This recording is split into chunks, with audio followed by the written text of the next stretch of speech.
LightRail rail, LightRail 10 hanger bracket. Slide the bracket on the rail like so.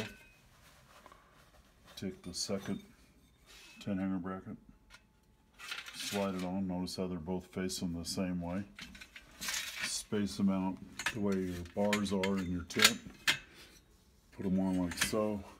Center the track where you want it to be. Next, you take the zip ties that are included, thread it up through like so. Tighten it up on the rail. This will keep it from lifting if it wanted to do that. Take the second one.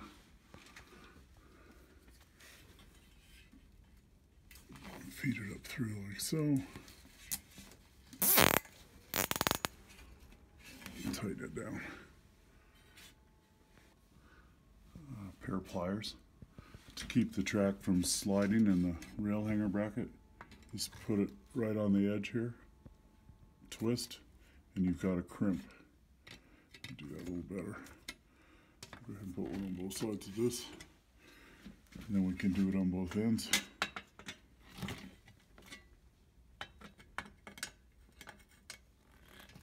Now your track's super secure in the tent. LightRail 3.5 IntelliDrive drive motor.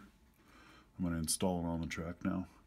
You can plug these in and let them drive themselves onto the track, or if you put your thumb on the bottom and your hand on the top, you can release the tension like so.